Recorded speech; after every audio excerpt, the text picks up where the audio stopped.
今日咧，我哋唔睇別墅，睇一套洋房大露台嘅，就我哋身前呢個位置。呢個露台咧加埋啊，有4000尺嘅露台。咁我哋呢條片咧係比較適合一啲揾特殊戶型嗰啲朋友仔。如果係揾別墅嘅朋友咧，可以睇下我哋其他片。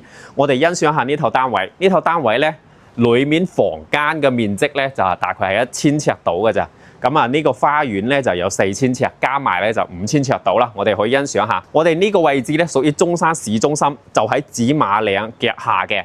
咁我哋右手邊咧係有城景上風嘅，即係有啲香港朋友仔唔中意揸車，又唔想揸車嘅朋友仔咧，就喺呢個小區對面嗰個位置咧，就有嗰個粵港巴士可以直接返香港嘅，叫城景上風個位置咧係有粵港巴士嘅。咁我哋右手邊咧，呢度有星河 Coco City。我哋依家望過去嗰棟高樓嘅位置咧，樓下就有粵港巴士可以直接返香港嘅。相當於咧，我哋喺呢個位置咧，你去呢邊坐巴士又得，去我哋右手邊城景上風又得。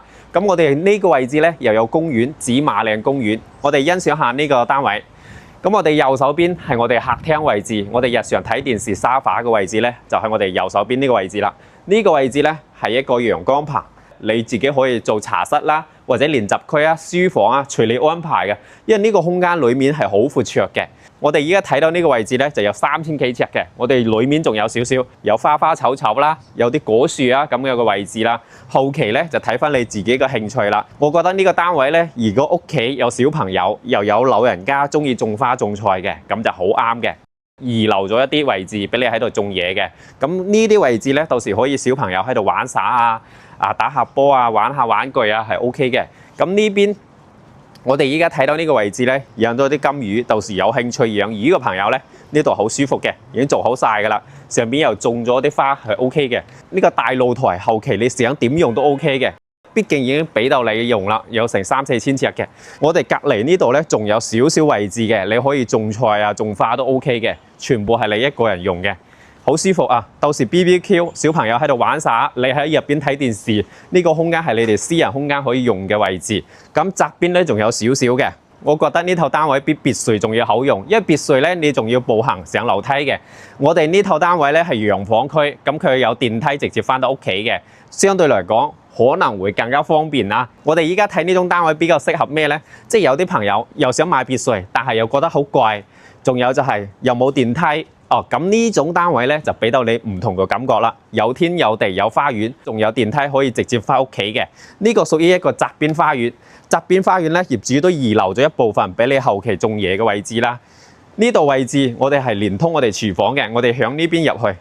呢個位置咧相當於後門啦。咁呢套單位畢竟已經居置過噶啦。咁如果你第時買咗咧，多多少少咧重新批下啲牆灰就 OK 噶啦。批牆灰用唔到幾多錢嘅。2-3萬蚊可以整得好靚噶啦，日常家私全部有齊晒噶啦。我哋依家呢個位置其實相當於係一個廚房位嚟嘅，後期睇翻你自己個人點用啦。上邊咧係天然氣，唔需要充煤氣嘅。我哋國內呢邊咧全部普及係天然氣，打開就可以用噶啦。平時咧每個月繳費就得噶啦。呢邊係熱水器嘅位置，放咗洗衣機，到時晾衣服你可以喺出邊晾又得，另外嗰位晾又得 OK。呢邊就煮飯啦，3件套櫥櫃全部好晒啦。我個人覺得整體個單位真係唔需要太大個改動，白色嗰啲牆灰重新油漆就 OK 啦。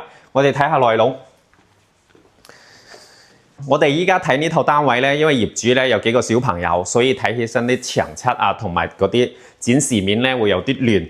但係呢啲我個人覺得咧影響唔大嘅。後期你如果買翻嚟之後咧，重新油一浸漆就 OK 噶啦，唔需要太大個改動。啱先我哋出嚟個廚房呢個位置咧係放鞋櫃嘅，放包包嘅位置。咁我哋通常翻屋企咧就係呢個位置啦。電梯出嚟咧就係我哋呢個位置啦。呢個位置就係餐客廳。呢種單位咧適合一啲唔想買別墅又享受有天有地有花園嗰種朋友啊。加上屋企人口冇咁多嗰啲朋友先適合啊，即係一家3口或者2夫妻。如果屋企人口有5-6個人以上咧，可能會緊迫少少，適合一啲家庭人口比較少嘅朋友仔。上邊啲空調啊、雙層隔音玻璃啊，全部做好晒嘅。我哋出邊呢個位置咧，就係我哋啱先喺花園睇嘅另外一個角度一個空間啦。攝影師可以行出嚟感受下。展示面可能有少少亂，但係我哋可以感覺下呢個空間到底有幾大嘅位置。如果屋企人口多，到時可以間房都冇問題嘅。因為呢啲位置咧係業主以前係做俾小朋友喺度玩嘅地方，你可以睇到幾多玩具。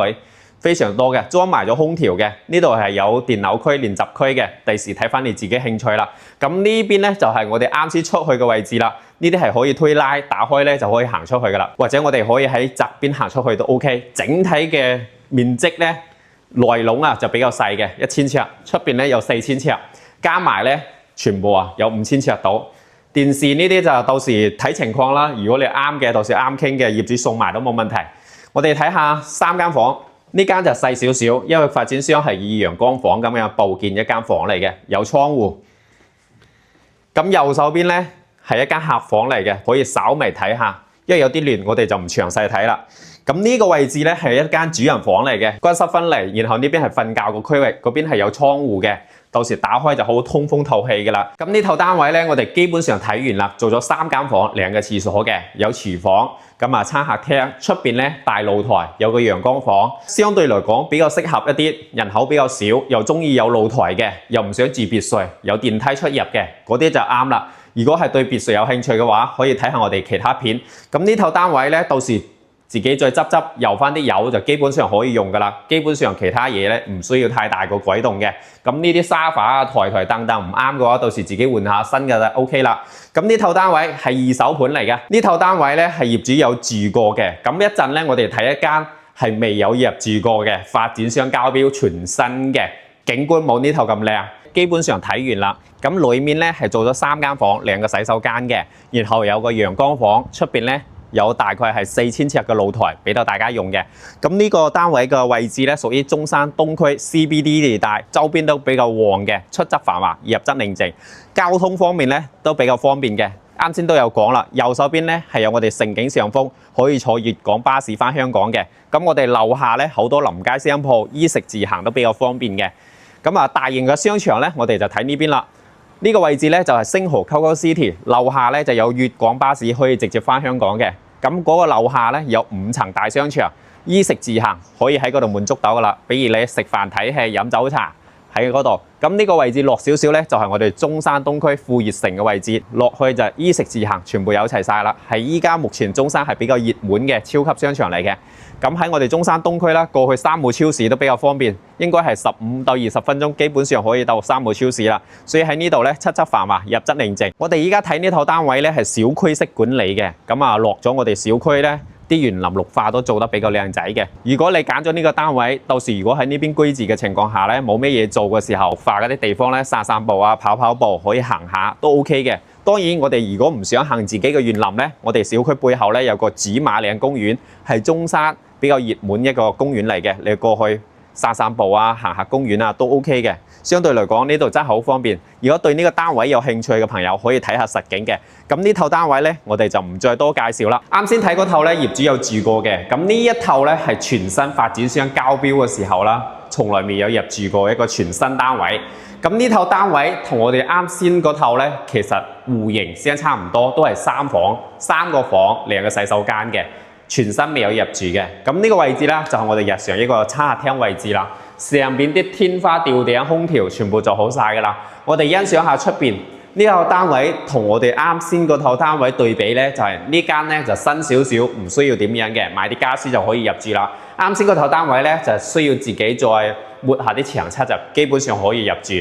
但係嗰套景觀同埋平台靚好多，我哋可以欣賞下呢套單位嘅露台。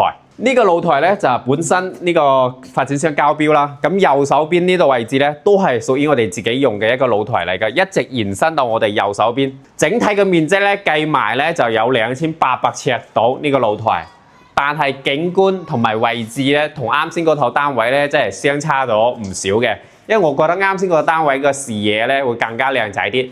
呢個視野咧望過去咧就對面樓嚟嘅，同埋一個紫馬嶺公園。相對嚟講，仲有花園嘅使用空間咧，冇啱先嗰套咁靚仔。所以咧，第時睇翻個人嘅興趣啦。你如果唔想喐手咁多嘅，就呢套單位；如果唔介意自己再執嘅話，啱先嗰套單位更加靚仔少少。呢啲位置咧係發展商交標嘅時候一啲櫃嚟嘅。咁翻屋企嘅話都係密碼鎖嚟嘅，到時睇翻自己點樣去更改啦。呢度有廚房。廚房咧就係我哋傳統式噶啦，櫃啊電器做好晒嘅，出邊有個露台，露台咧可以晾衣服、放洗衣機嘅位置啦。裏面咧3間房我哋可以望下係點樣嘅。過嚟咧有個書房，書房過嚟咧就係一間主人房嚟嘅，透間嘅設計。咁我哋主人房望出去咧屬於自己嘅露台，到時你將呢個露台咧改造一下，到時種花種菜啊，或者 BBQ 啊，咁我都幾舒服嘅。呢間係客房嚟嘅，客房嘅話連通我哋啱先嗰個位置。咁呢套單位大致上係咁樣，都係3房。咁呢套單位大致係咁樣，建築面積咧就係1200尺度啦。咁啊出邊嘅露台咧就2800尺度，加埋可以用嘅面積咧，大概都係4000尺度嘅一個單位嚟嘅。呢套單位我個人嘅評價咧就係一般般，即係睇翻個人嘅興趣啦。我係比較偏向嗰套單位嘅，因為嗰個露台比較靚仔啲。咁啊睇翻個人情況啦。咁啊基本上到呢度啦。